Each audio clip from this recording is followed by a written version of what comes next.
Bienvenidos a 360 grados, una visión global de la noticia, un espacio para debatir sobre todo lo que sucede en Colombia y en el mundo. Arrancamos hoy 360 hablando de la polémica llegada del jefe guerrillero Fabián Ramírez a la mesa de negociación en La Habana. Su presencia se debería al debate sobre el punto del narcotráfico y para mostrar que las FARC sí están cohesionadas.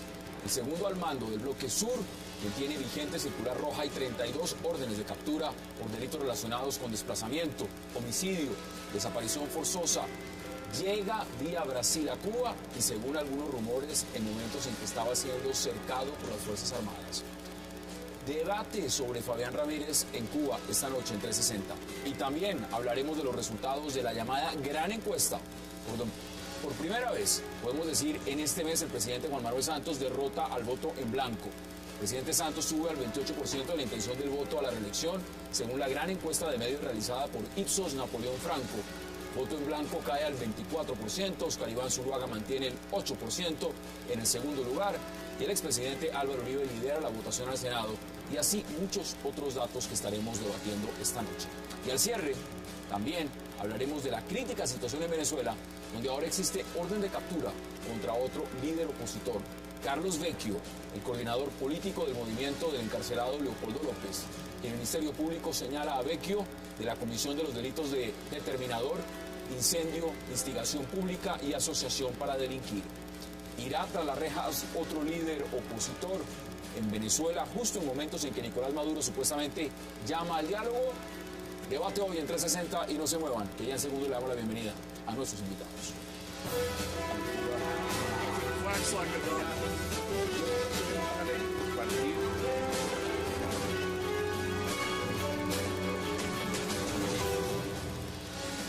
Y qué gusto dar la bienvenida hoy a 360 a Clara Rojas, a María Elisa Uribe, a Galé Mayol y a Ervin Hoyos.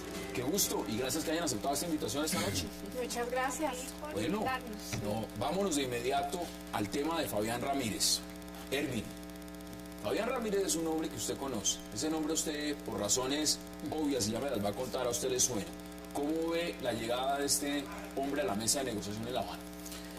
Pues Fabián Ramírez ha sido uno de los más renuentes, de los más incrédulos en este proceso. Se ha mantenido al margen y han logrado el secretariado, especialmente los negociadores en Cuba, convencerlo de participar, porque todos sabemos, maneja el grupo más fuerte del narcotráfico, maneja el Bloque Sur.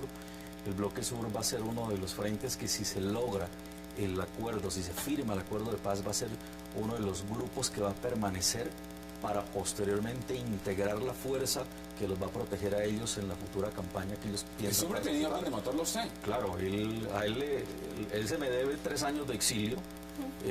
Un atentado que me hicieron aquí en Bogotá, en el parque de Usaquén, fue ordenado por Fabián Ramírez y todo fue una retaliación a una de las caravanas que organizamos por todo el país, en donde fui hasta Puerto Guzmán en el Putumayo.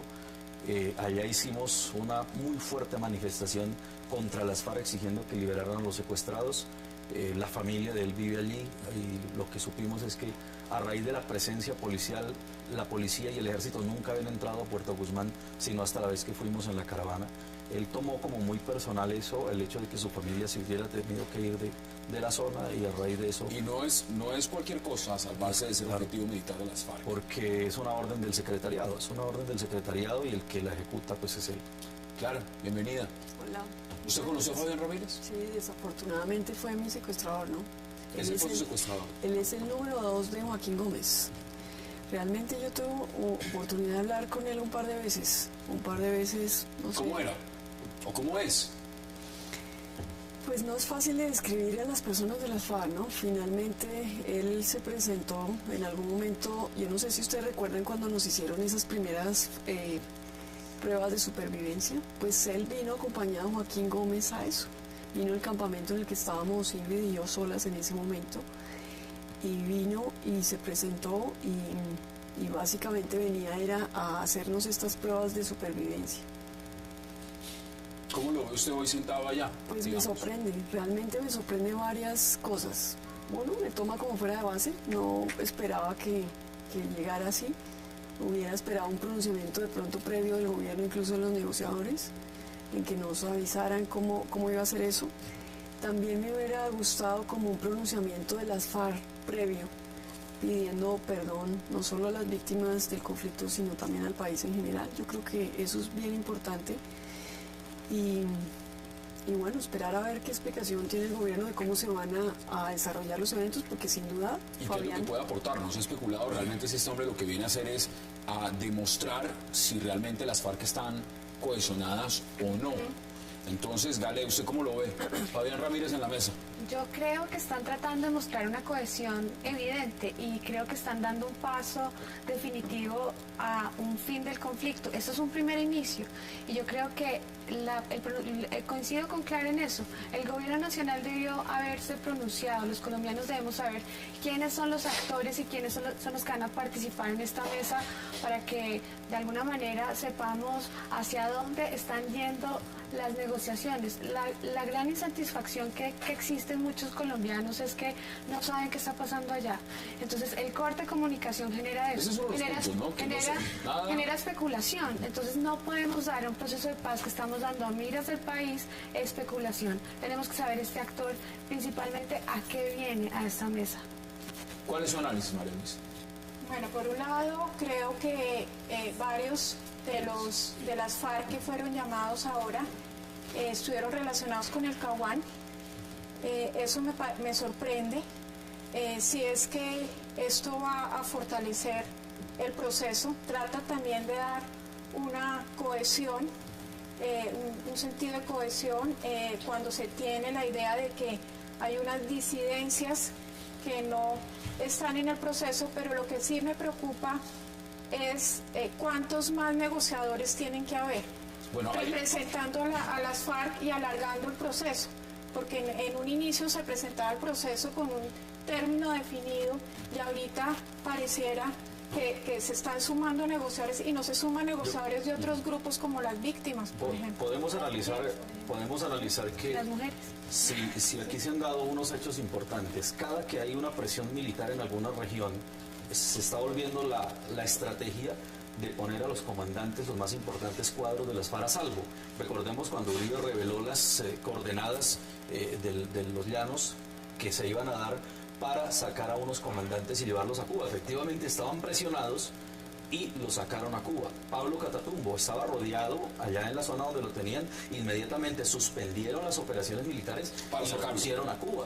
Fabián Ramírez viene de estar huyendo un mes y medio y ya lo vemos que a través de Brasil llegó a Cuba. Esa es una forma elegante de poner a salvo a los comandantes, de darles un estatus, de mantener ese perfil político y que, digamos, para el conflicto que se está viviendo en Colombia en este momento, poner a salvo a estos comandantes incluso puede ser muy positivo, porque es una forma de justificar la presencia de ellos allá y de también comprometerlos. Fabián Ramírez no iba a negociar todo lo que tiene a favor del narcotráfico, pero allá lo llevaron. Mire, 42 órdenes de captura levantó la fiscalía para que este señor pudiera viajar. Catatumbo es uno de las... está llevándose el ala dura, fuerte, combativa de las FARC. y Conrado, hace un mes Conrado, que fue lo mismo, ¿se acuerda que estaba enfermo? Sí. Y no nadie volvió a hablar de él. A mí lo que me preocupa con el tema de Fabián, y seguro habrá otros comandantes en la misma situación, es ellos son responsables de delitos de lesa humanidad. Entonces me parece que es importante que ese tema se ponga sobre la mesa. ¿Cuál va a ser la responsabilidad de ellos? ¿Cuál va a ser esa línea? Que finalmente es lo más Es que difícil mire, de usted está establecer. contando, este señor estuvo en un campamento y fue justamente a tomarles una prueba de supervivencia. Nosotros vimos las imágenes, todo el país, el mundo las vio, de cómo tenían a sus soldados, a ustedes secuestrados con alambre de púas, encadenados. Entonces, allá está en Cuba, bueno, este es el proceso. Hay una candidata también aspirante en estas elecciones, lo estoy viendo acá en primera página, Yulima Herrera, candidata al Senado por el Partido Liberal, que dice que esto es vergonzoso. Dice, mientras a Fabián Ramírez lo sacan de la selva para ponerlo al pecho al sol, aquí se quedan en la selva quienes le pusieron el pecho a las balas persiguiéndolo durante tanto tiempo, que son los soldados. Y al final le agrega esta aspirante al Senado, dice, no entiende cómo el Estado le brinda a un desmovilizado guerrillero atención psicológica, salud, becas para estudio, formación laboral, apoyo para que haga empresa y en algunos casos asilo en el exterior mientras a los soldados colombianos los abandonan Y los juzgan. y los juzgan. Pero Bueno, eso es un proceso de paz. El proceso Es de el paz proceso, ¿no? es el proceso mismo. Claro, todas las manifestaciones son absolutamente racionales porque la inequidad frente a eso. Pero un proceso de paz tiene que venirse a discutir y tiene que tener un costo. El costo de la guerra es en 50 años lo que hemos visto. Extorsión, terrorismo, secuestro.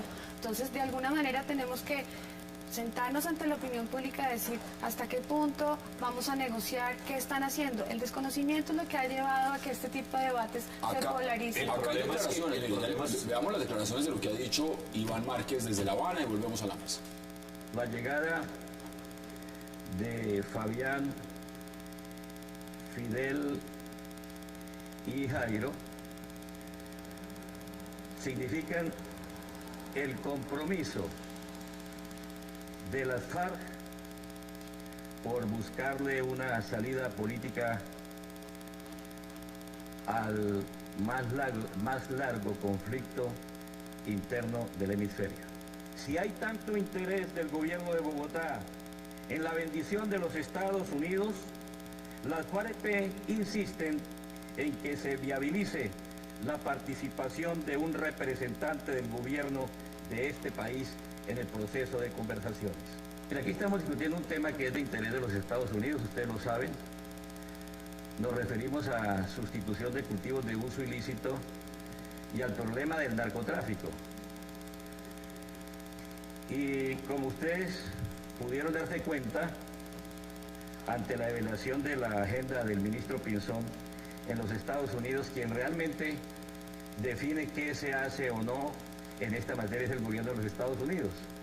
Pues nosotros entonces quisiéramos hablar mejor directamente con el gobierno de los Estados Unidos, con toda seguridad que nos entenderíamos más rápido.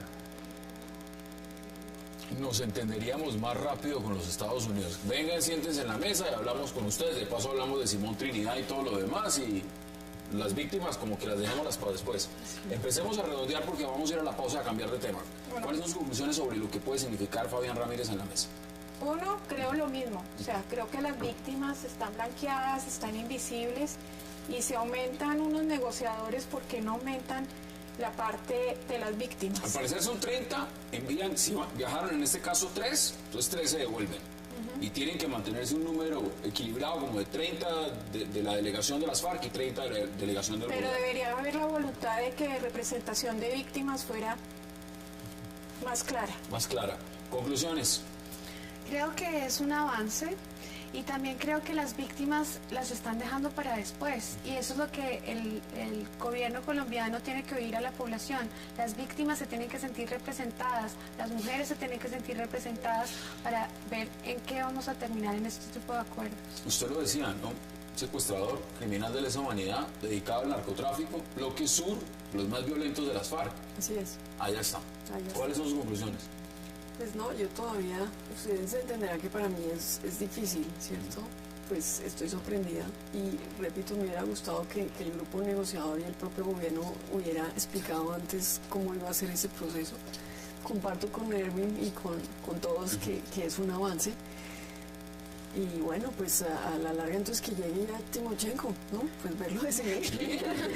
Ya como que este proceso Es más fácil que- dejemos de dilatar la situación y como que vamos al grano a ver ellos hasta qué punto quieren comprometerse Pero a si ver ya eso. están diciendo, vengan los Estados Unidos, sienten en la mesa. ¿Y si se va a sentar Estados Unidos? Bueno, yo no, Están hablando frente a la política de las drogas, ¿no? No sé, pero es el tema que más les interesa, que es narcotráfico. A ver, Claro. tenemos sus conclusiones. Yo en esta semana estuve denunciando a través de Twitter que las FARC están preparando maniobras dilatorias para evitar que las víctimas vayan a Cuba. ¿Cuáles son esas maniobras? Estas.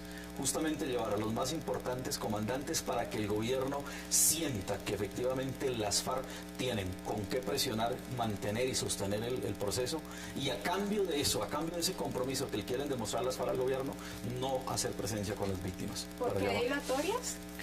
Es que no conviene para las FARC que las víctimas vayan a Cuba. no lo aceptaron. Yo mismo estuve organizando la ida con 50 ¿No nos madres dieron la a visa? Cuba. ¿Y qué les Nos dijeron? negó la visa No nos la el mismo negaron. gobierno Vamos cubano de- por instrucciones de las FARC.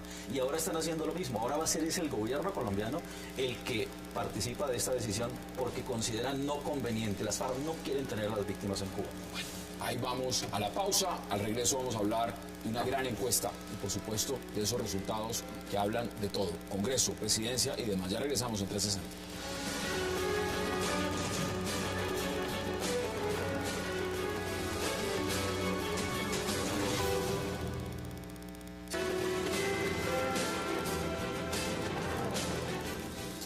Regresamos a 360 y, bueno, en la recta final empiezan a llegar las encuestas. No estoy totalmente seguro, no sé si la próxima semana todavía se puede seguir con el tema de las encuestas. Estaremos pendientes durante todo el proceso electoral. Ya en menos 10 días estaremos ya en elecciones.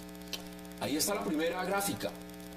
¿Usted tiene una imagen favorable o desfavorable del presidente de la República, Juan Manuel Santos?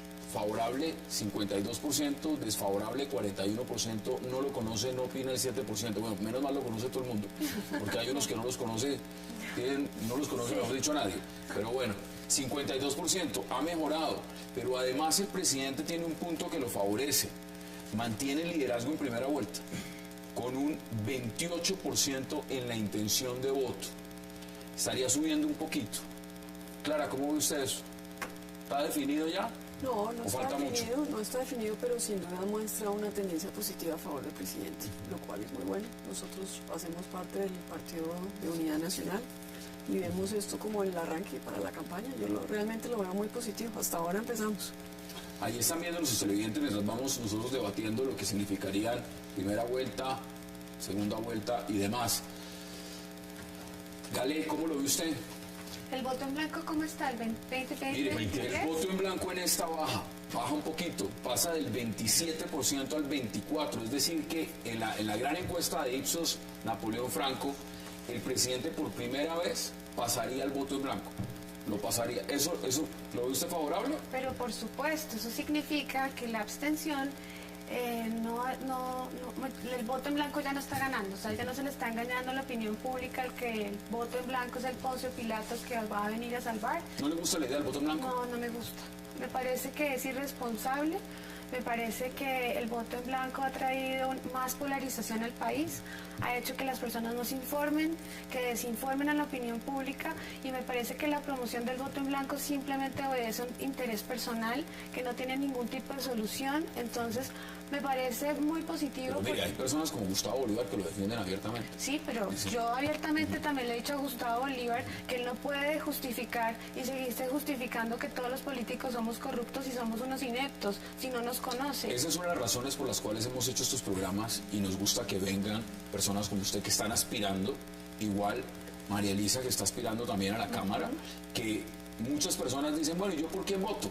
Pero es que Pues hay gente para votar. usted le puede preguntar a Gustavo Bolívar si conoce las 198 propuestas de los representantes a la Cámara por Bogotá y estoy seguro que no los conoce. Ni siquiera debe saberse los nombres de los 18 candidatos actualmente electos para la Cámara de Bogotá. Entonces me parece irresponsable. Ahora, también han desinformado hasta tal punto que solamente los promotores del voto en blanco que se han inscrito para las presidenciales van a tener una reposición de votos y van a tener las mismas condiciones que un partido político. Entonces, sí me parece favorable, estamos empezando campaña y me alegra mucho que el voto en blanco no esté ganando, porque el sentido de la democracia, claro que es manifestarse, pero también es importante que la ciudadanía se ¿Qué interese por dice la usted? política. ¿Cómo ve esos resultados? Porque hay varias y ahorita el domingo vienen más encuestas y vamos a estar así hasta el proceso final. Ahora, el presidente 28%, Oscar Iván Zuluaga 8%, Enrique Peñalosa 5%, Clara López Obregón 4%, Marta Lucía Ramírez 3% en esta y Aida Abello 2%. Bueno, yo creo que todavía el voto en blanco es un porcentaje muy importante, sobre todo en las presidenciales. Y es curioso que en las de Senado y Cámara no lo es, por un lado. Me parece que de todas maneras es un crecimiento muy lento. Tener el ¿Faltará que se 28%, defina, digamos, estas legislativas para saber qué pasa en las presidenciales? yo sí creo. Claro. yo sí creo, toca mirar, por ejemplo, qué fortaleza va a tener el Partido Centro Democrático, la fortaleza que va a tener el expresidente Uribe y cómo le va a arrastrar. ¿A quién estaba encabezando? No, Senado encabeza Uribe Centro Democrático. En la pasada era el Partido Liberal. Y liberal. Su partido. Mi partido, claro, íbamos encabezando de la serie. Nuestro partido. Pero con una aseveración, ¿no? Que en la anterior, en la de César Caballero, él decía que el partido conservador podía llegar a aumentar por la incidencia regional del Partido Conservador. Ahí estamos viendo la gráfica de cómo serían los resultados para Senado, ¿no? Y ahí aparece Álvaro Uribe Centro Democrático como primero. El tema también acá, Ervin, es el siguiente. Ya estamos en la recta final, estamos a una semana. ¿Sí? Entonces, ya esto empieza a medir realmente el pulso de cómo están los colombianos determinando qué les gusta y qué no, cuáles partidos podrían ir bajando. Al partido de la U parece ser no le va muy bien. ¿Cómo ve usted este análisis? Bueno, la condición, yo creo que tenemos que ver es qué pasa en la mente de los colombianos, qué pasa en el pensamiento de esa persona que está en una región de Colombia que pasan elecciones, vienen cada 4 años, cambio de Congreso, cambio de gobierno, y su situación sigue la misma y tal vez peor. Cuando uno toca esas regiones y se da cuenta de lo sensible que es hablar de votos y sentirse ellos utilizados y que son tenidos en cuenta solamente para estas épocas, es donde decimos, esto no cambia. Esto no cambia. ¿Los mismos con las mismas? Esto no cambia. Yo comparto en algún concepto su apreciación sobre el voto en blanco, pero yo he apoyado el voto en blanco porque yo digo, el voto en blanco también es una forma de decirle a la clase política corrupta de este país que no tiene más espacio. Estoy de acuerdo con la gente. Mire, el problema cuál es, que el Congreso es demasiado grande para someterlo a un forcejeo con el voto en blanco. El voto en blanco es una medida mucho más para debatir entre dos propuestas con la que uno no está de acuerdo. Ese es el problema, que el voto en blanco está mal aplicado en el caso de Congreso, porque está llegando muchas propuestas nuevas, gente joven, de las presidenciales. Claro, eso es para presidenciales. Entonces no se ha podido un poco enfocar hacia ese sector. Gustavo es muy amigo mío, yo comparto muchas de sus ideas porque también soy un crítico de la corrupción. Pero uno tiene que tener un fin cuando hace una propuesta, pero entonces, no dejarle al aire. Entonces cuando vemos justamente esa indecisión del pueblo colombiano, es que nada más hay que ver televisión, miremos la publicidad de las campañas. A mí me indigesta ver lo que salen a decir. ¿Y no te indigestaba una televisión violenta, por ejemplo, los pescadines? No, claro, es que no es el tema. Yo veo las propuestas y yo digo, a la gente no le está llegando el mensaje, la gente no se siente tocada a votar. El Congreso de por sí está desprestigiado. Aquí tenemos 3 aspirantes al Congreso, Cámara. Renovación. Bueno, miren quién es la renovación en el partido de ustedes dos, ¿no? ¿Cuál es la renovación? Ven en nuestra lista, todas somos nuevas. De renovación. Y lo otro que te quiero decir, retomando una cosa, la de Erwin y lo de este señor Bolívar, Salud Hernández, fíjate, Salud Hernández en su columna del Tiempo salió con la misma historia. Pero yo honestamente creo que el voto en blanco lo que ayuda es un voto de idiotas útiles. En el caso del Congreso lo que hace es permitir que las maquinarias... Fortalece la maquinaria. Desafortunadamente el Congreso no aplica. No. Ese es el problema. Sin embargo, para presidente también, el problema de votar en blanco es que pierda su virtud. Porque en cierta manera el voto en blanco es una protesta. Sí. Claro, es un rechazo a que no se acepta eso. El problema del voto en blanco es que la persona piense que no hay necesidad de salir a votar finalmente, que de lo mismo no votar que el voto en blanco, y se termina eligiendo a los mismos. El gobernador del Huila que se eligió se tuvo que enfrentar con el voto en blanco. Sí. Imagínense que hubiese ganado el voto en blanco. Pero estamos hablando de gobernación, tiene que ser... Estoy poniendo un ejemplo de cómo realmente opera el voto en blanco cuando son elecciones de ese tipo. Pero bueno, lo que viene ahora es la elección del Congreso. Sí, ahorita viene el Congreso. Y lo que tenemos que llamarle a la ciudadanía es a votar responsablemente porque estamos buscando la renovación. Yo honestamente creo que por lo menos en el caso de Bogotá, Somos más de 11 listas, 180 candidatos de todos los colores, Partidos. edades, propuestas, gente nueva. Por supuesto, Mire, habemos Clarita, muchos la para gente recoger. nueva en este país tiene un reto muy grande en Pues Colombia por en eso. estas elecciones, y es cambiar, justamente cambiar esa percepción de corrupción que hay, cambiar Pero para eso necesitamos el voto. Claro, porque Pero ya- son realmente, a ver, una cosa es gente nueva. Realmente el fondo es, ¿hay propuestas nuevas? Sí, Porque hay puede ser, propuestas nuevas, puede ser es que no la nos han gente preguntado. muy joven, Yo con digo las una mismas cosa. propuestas No. de toda la vida. No, Yo digo dos cosas. ¿Cuáles dice usted? Una, Que en este momento está el alcalde de Bogotá también en su balcón, como todos los viernes, usualmente ahora también dando su discurso, y ustedes pues aspiran a la Cámara por No, Bogotá, pues y me imagino que claro. por Bogotá tienen muchas cosas que decir, Claro, por porque si hay una supuesto. ciudad que necesita algo es Bogotá. yo te digo una cosa. No votes en blanco, Ah, usted por eso, elige bien. bueno, Pero aquí venga, me han pero dado... venga, puede elegir mejor. No, y acá sí buscamos también de Pero, a ver, Pero fuera- venga, una propuesta Pero para sí. Bogotá concreta. Estamos en el galimatías jurídico, pero adicionalmente no tenemos gobierno en Bogotá. La propuesta del Partido Liberal, y en eso estamos comprometidos todos, es a profundizar la descentralización. ¿Eso qué significa? Que cada localidad puede elegir su alcalde popularmente. Una localidad, por ejemplo, como la de Suba, tiene más de 1 millón de habitantes, puede ser una Neiva. Igual pasa con Ciudad Bolívar, ¿sí? Kennedy, más de 2 millones de habitantes. Entonces necesitamos descentralizar y generar autonomía para que cada localidad pueda atender qué es lo que más les preocupa. Seguridad, la atención en salud, la atención en educación, la malla vial, ¿sí? Todos los problemas que tiene una ciudad. De ¿Se ha manera visto que- usted reflejada en esas encuestas? No, ese es otro tema, que no hay interés por la Cámara de Representantes. A mí lo que más ¿Está me todo preocupa... interesados el Senado? Sí, y eso es un gran error porque vamos a hacer 165 representantes a la Cámara. Por Bogotá somos 18.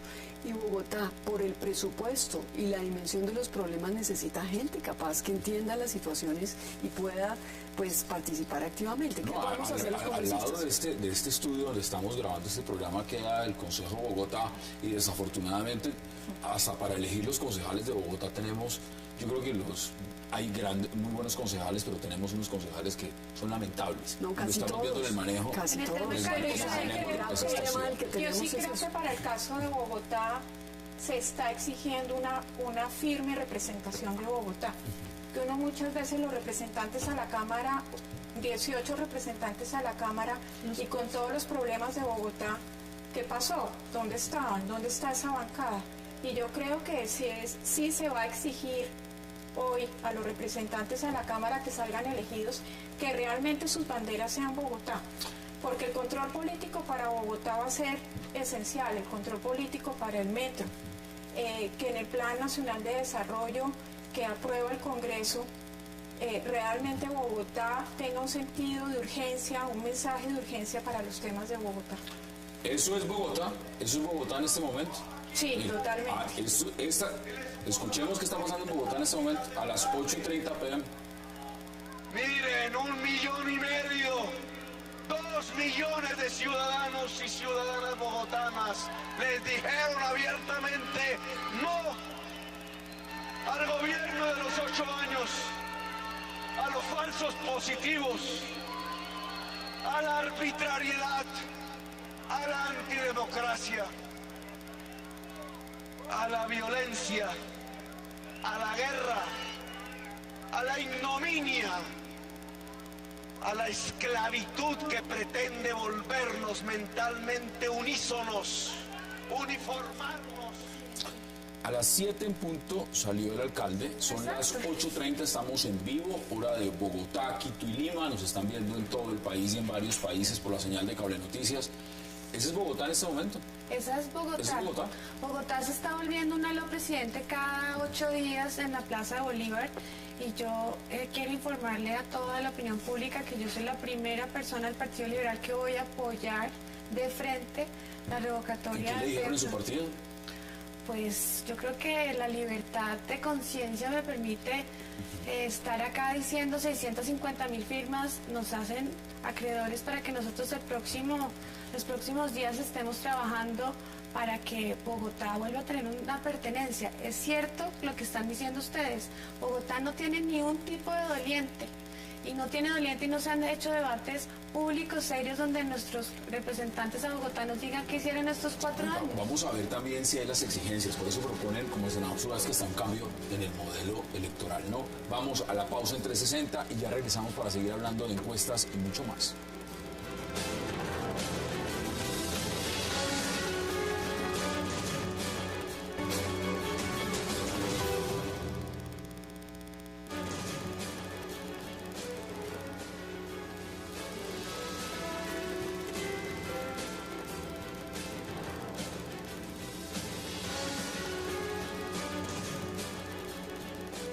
Regresamos a 360 y seguimos viendo gráficas de lo que es esa gran encuesta. Y aquí hablando pues de lo que significa la paz, la desmovilización y por supuesto si estarían de acuerdo en ese caso de la participación en política. De acuerdo, 23% con tema de participación en política después de la desmovilización. En desacuerdo, 66%. No sabe, no responde 11%. Erwin, ¿cómo lo ve? Bueno, eso refleja, claro, lo que el país piensa, pero una cosa es lo que la sociedad piensa y otra lo que los negociadores quieren. Cuando usted se sienta en una mesa a negociar con otro, sabe que se sienta a negociar porque está ganando. El gobierno se sentó a negociar porque sabe que está ganando con esta guerrilla la oportunidad de la reelección.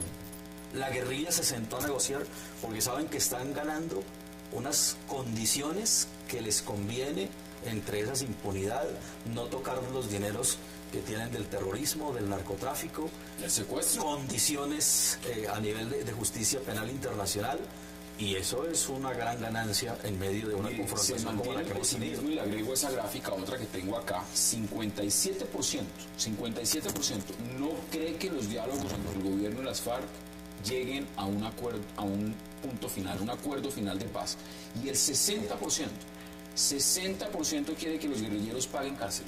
60% de los encuestados. Pero es obvio que esa es la percepción generalizada.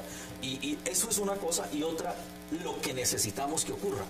Y lo que necesitamos que ocurra y es que se firme ese acuerdo. Pero yo ahí sí meto la cucharada diciendo que nosotros tenemos normas constitucionales que nos permiten un marco para la paz y convocar un referéndum por la paz.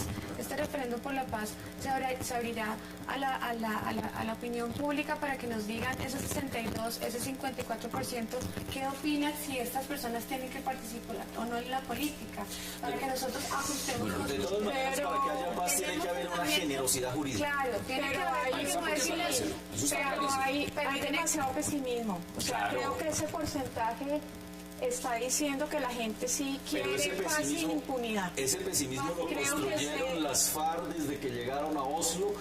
5 minutos nos duró la alegría del proceso, porque cuando empezaron ellos el discurso dijeron: no somos secuestradores, no hemos desaparecido, no somos narcotraficantes. Y quizás.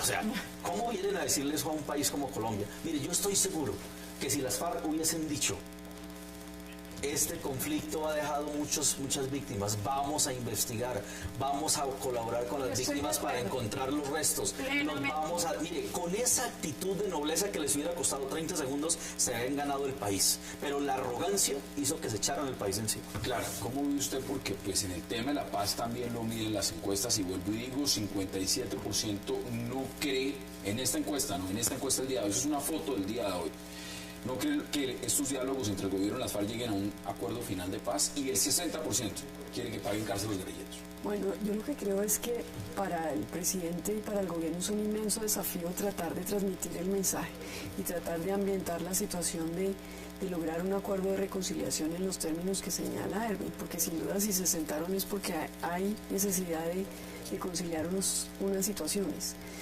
La justicia es el tema que nos abre, no hemos podido encontrar cuál es la línea divisoria en que estaríamos satisfechos. Hay un marco jurídico para la paz, efectivamente, viene una reglamentación. De acuerdo. Y hay unos delitos que no son negociables, que son los de lesa humanidad. Entraría a la Corte Penal Internacional. De acuerdo. O por lo menos ya hay un marco jurídico en Colombia en que eso se debatió el año pasado. Por eso el tema de la participación de Fabián en la mesa es delicado, ¿sí? Ahora, a mí lo que me parece también es que... Pero a ver, ¿usted estaría dispuesta a ver a Fabián Ramírez, por ejemplo, presentado con usted en el Congreso? Pero, a ver, pero ya, es que piense que es que a nosotros nos eligen ahorita el 9, ¿sí? Pero Fabián no está en la lista, no, por fortuna, puede que más adelante.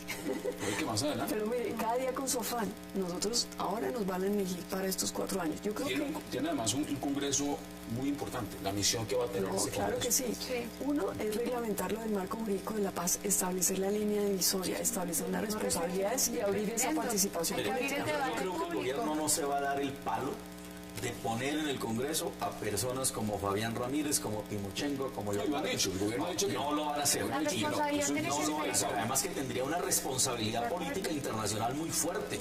No lo van a hacer, pero sí van a poner unos cuadros que no tengan responsabilidad penal internacional, que no estén involucrados en crímenes de lesa humanidad, que no tengan esa responsabilidad de mando, los van a poner en representación transitoria mientras ellos pasen el tiempo y negocian.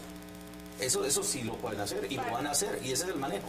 Pero parte de ese porcentaje de pesimismo es por eso, porque no se sabe qué está pasando. Y eso es bueno que la gente lo entienda.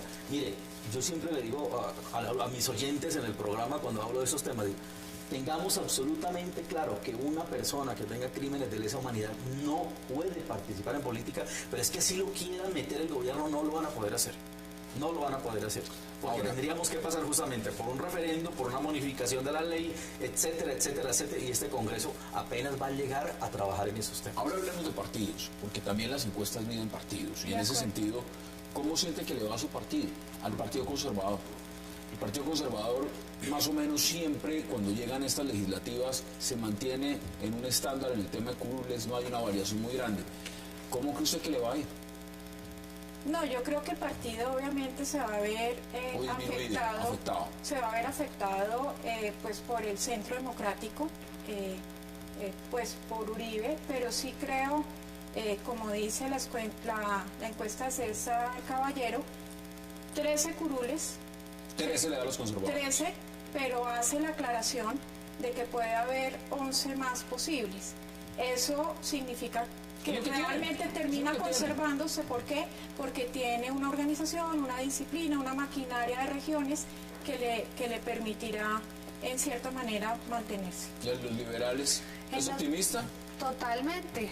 Cuando uno ve la encuesta, en la encuesta dice que en la primera no tiene partido, o sea, está ese voto todavía suelto, y en la segunda está el Partido Liberal. Entonces, por supuesto que nosotros estamos absolutamente entusiastas, y esto significa un resultado de una serie de trabajo que hemos venido realizando durante mucho tiempo. Y de mucha suerte también, ¿no? ¿Cuál suerte? Digamos, 500.000 votos en las presidenciales pasadas y gobiernan, pero pero también se llama trabajo serio y se llama presentación de proyectos de ley que han tenido alto impacto en la sociedad. Sí, yo la apoyo totalmente porque estoy de acuerdo. Alto impacto en la ley del primer empleo. La del último empleo. Total. La ley de víctimas. La ley de víctimas. Ha sido una apropiación. Yo creo que todo el Congreso estuvo apropiado. Estamos de acuerdo, la unidad ha funcionado, pero hay partidos políticos que la gente se ha venido identificando. El tema del proceso de paz. Liberal, ¿no? Ha dicho que el proceso de paz, el Partido Liberal apoya el proceso de paz y ha sido una abanderada en el proceso de paz sin temor. No creo. Yo creo que nosotros hemos llevado una serie de ideales que se han visto reflejados y fuimos los primeros en defender los principios de libertades y de paz. Pero en el carrusel de la reelección, el partido que más recibe dinero en esa denuncia son los liberales. No. ¿Así es? No. ¿Por encima de la U? No. Revise lo que está diciendo. Revise lo que está diciendo. Es que aquí lo estuve debatiendo hace menos de una semana. No estoy de acuerdo con usted. Bueno, porque, pues eso dice la denuncia. Claro, eso dice la denuncia, pero es que es una denuncia. Entonces hay que ver si efectivamente cuando se termine la investigación sea real. Mire, no nos dejemos embolatar por ese tipo de apreciaciones, porque todo lo que en política se llama coalición realmente se debería llamar corrupción. Entonces es un animismo. Por eso. En política se llama coalición, 90% del Congreso es un animismo. Todos los acuerdos, no existe un acuerdo político que no tenga un soporte económico que lo pague el presupuesto nacional. Pero como dice, no nos enredemos en eso. Denos la oportunidad a estas tres mujeres que somos jóvenes, ¿sí? Que estamos comprometidas, que somos una opción de renovación a no endilgarnos la responsabilidad. Ahí es donde tienen que ustedes ir conscientes de lo que se van a enfrentar allá. Porque el problema es ese, que allá ya está una maquinaria engrasada y manejada de tal manera que las presiones que van a recibir en el momento que sean elegidas muy bien son aceitadas demasiado fuertes. Vamos a la pausa en 360 y ya regresamos.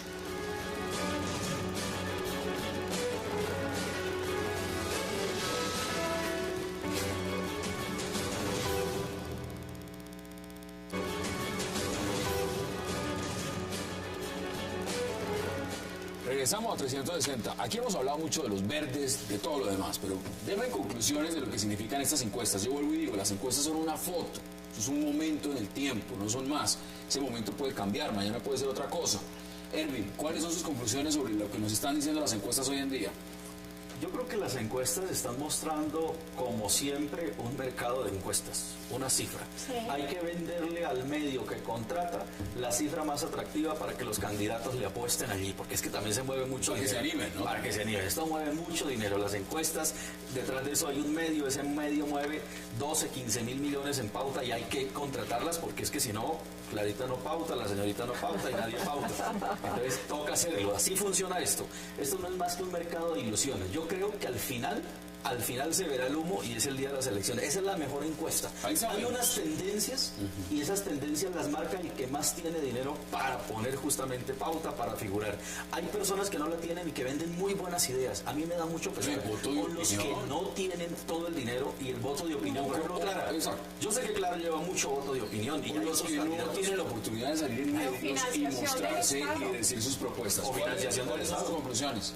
Una es financiación del Estado para que sea más democrático el juego en las elecciones. ¿Usted se ha visto reflejada en estas encuestas?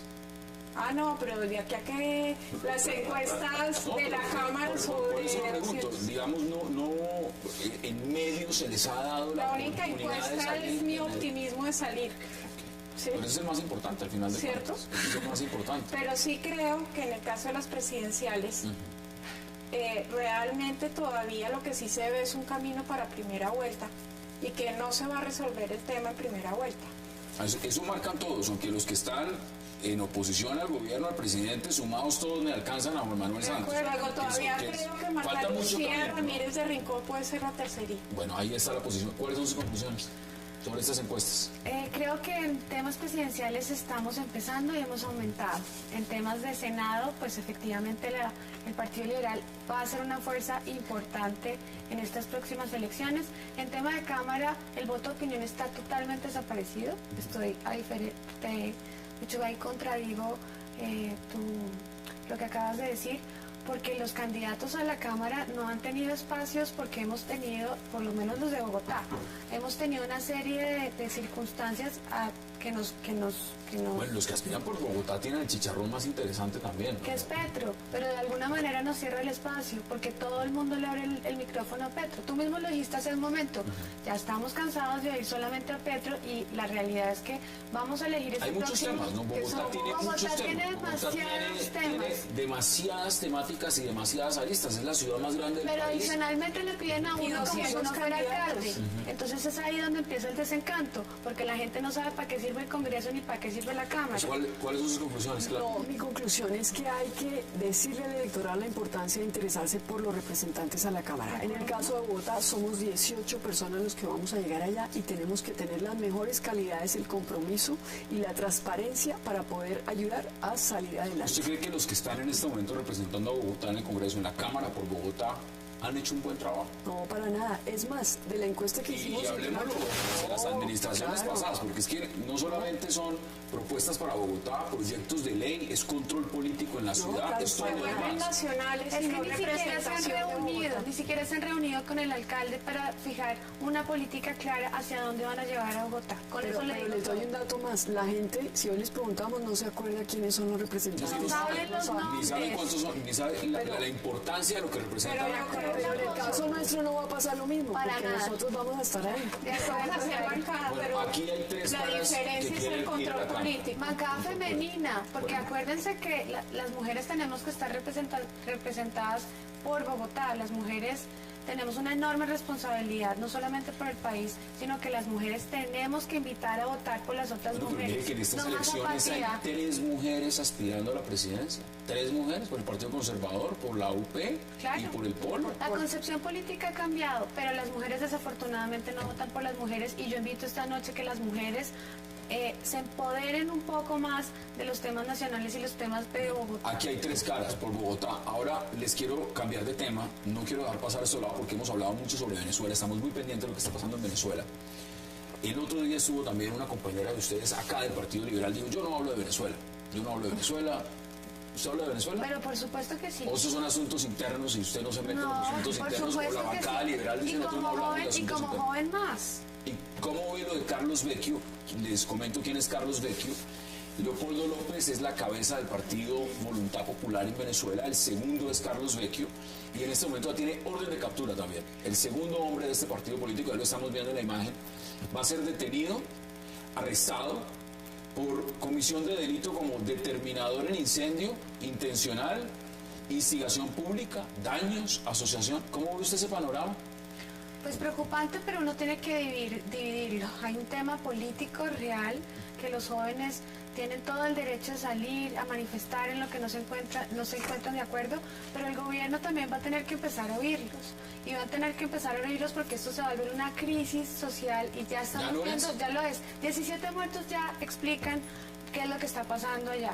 Yo creo que el gobierno nacional y los gobiernos de la UNASUR, la CELAC, van a tener que pronunciarse frente a un conflicto de esta ¿Usted cree envergadura. que CELAC se va a pronunciar contra Venezuela? Claro, si no se sienten representados por la OEA, por supuesto lo tienen que hacer. ¿Usted cree lo mismo?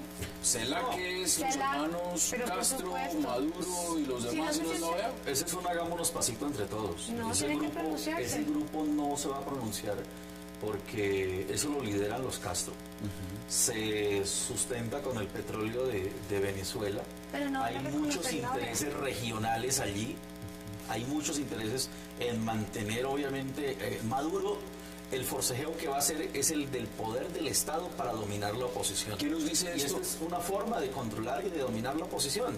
Ahí muy seguramente va a pasar y todos los que metan. Van a pasar años. Es que Y Brasil el y hecho de que Chile la Comisión Internacional no ya están no pueda haciendo- intervenir.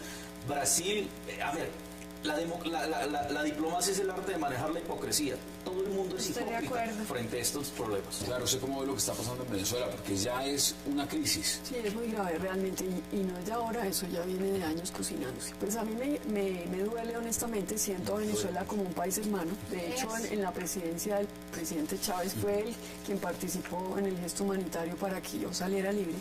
De manera que yo he tenido unos lazos con Venezuela, incluso Allá de nos tiempo dimos el ahora- primer abrazo con Es Clarita. correcto. Allá en Así Venezuela. fue. En Caracas nos dimos un abrazo los dos, Correcto. ahí nos Entonces conocimos. ahí va uno tejiendo lazos. Entonces lo que veo yo allá es cercenar todas las libertades de expresión, todo el problema que han tenido los medios, esto de participación. O sea, Venezuela ya hace mucho dejó de ser una democracia, y eso tenemos que decirlo abiertamente, con preocupación. Pero en parece ser que en Latinoamérica. la región, para muchos gobiernos, es muy difícil decir lo que usted está diciendo. Pues porque no tienen la libertad que tenemos aquí las mujeres liberales para hablar.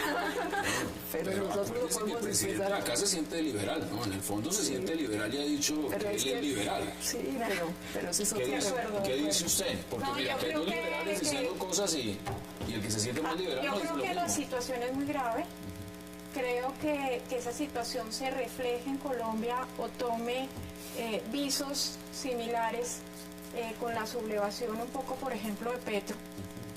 Me parece grave, y creo que encarcelar a Vecchio es encarcelar 50%, o sea, la otra parte de la naranja Bueno, de Leopoldo López está ya en la cárcel, y lo que informa el propio partido, porque esto lo está publicando el propio partido Voluntad Popular, orden de arresto al coordinador nacional, grave. señor Vecchio. La cosa es si la oposición realmente está actuando como bloque o no.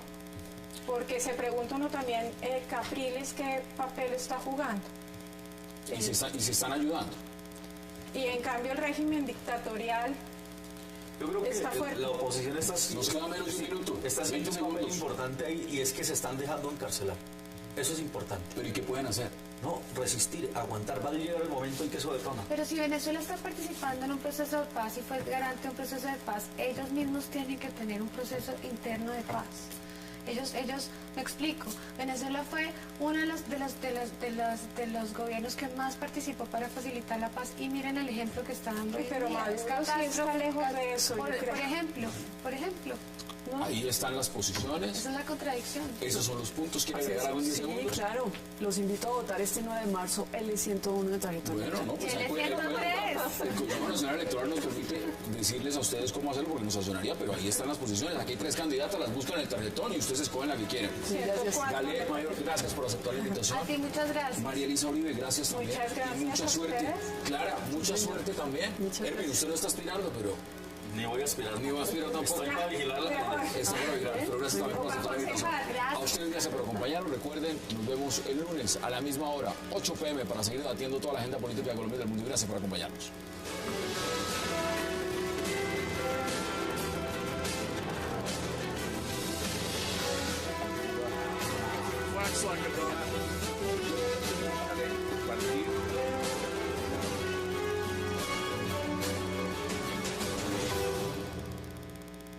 Y el expresidente Álvaro Uribe lidera la votación al Senado y así muchos otros datos que estaremos debatiendo esta noche.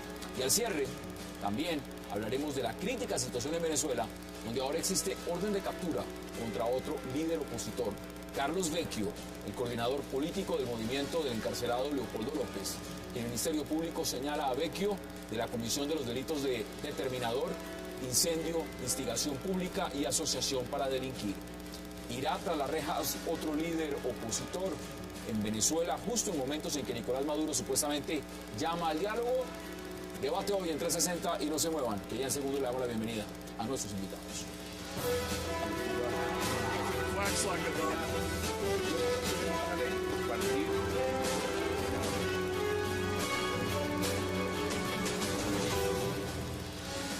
Y qué gusto darle la bienvenida hoy a 360 a Clara Rojas, a María Elisa Uribe, a Gale Mayol y a Erwin Hoyos. Qué gusto y gracias que hayan aceptado esta invitación esta noche. Muchas gracias. Bueno, no, vámonos de inmediato al tema de Fabián Ramírez. Erwin, Fabián Ramírez es un nombre que usted conoce. Ese nombre a usted, por razones obvias, y ya me las va a contar, a usted le suena. ¿Cómo ve la llegada de este? Avisaran cómo iba a ser eso. También me hubiera gustado como un pronunciamiento de las FARC previo, pidiendo perdón no solo a las víctimas del conflicto, sino también al país en general. Yo creo que eso es bien importante.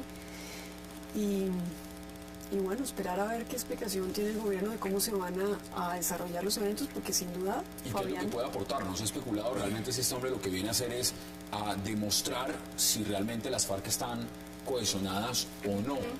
Entonces, Gale, ¿usted cómo lo ve? Fabián Ramírez en la mesa.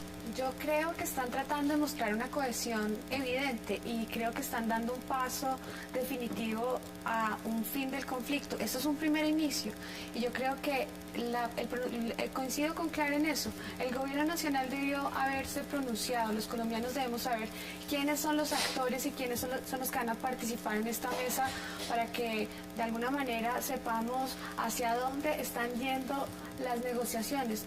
La gran insatisfacción que existe en muchos colombianos es que no saben qué está pasando allá. Entonces el corte de comunicación genera eso, Ese es uno de los puntos, ¿no? Que no saben nada. genera especulación. Entonces no podemos dar a un proceso de paz que estamos dando a miras del país especulación. Tenemos que saber este actor. Este hombre a la mesa de negociación en La Habana. Pues Fabián Ramírez ha sido uno de los más renuentes, de los más incrédulos en este proceso.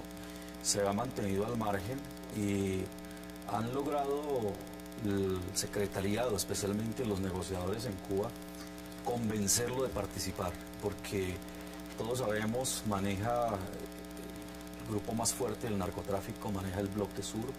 El Bloque Sur va a ser uno de los frentes que, si se logra el acuerdo, si se firma el acuerdo de paz, va a ser uno de los grupos que va a permanecer para posteriormente integrar la fuerza que los va a proteger a ellos en la futura campaña que ellos piensan. ¿Ese hombre tenía plan de matarlo a usted? Claro, él se me debe 3 años de exilio. Un atentado que me hicieron aquí en Bogotá, en el parque de Usaquén, fue ordenado por Fabián Ramírez. y todo fue una retaliación a una de las caravanas que organizamos por todo el país, en donde fui hasta Puerto Guzmán en el Putumayo. Allá hicimos una muy fuerte manifestación contra las FARC exigiendo que liberaran a los secuestrados. La familia de él vive allí y lo que supimos es que a raíz de la presencia policial, la policía y el ejército nunca habían entrado a Puerto Guzmán.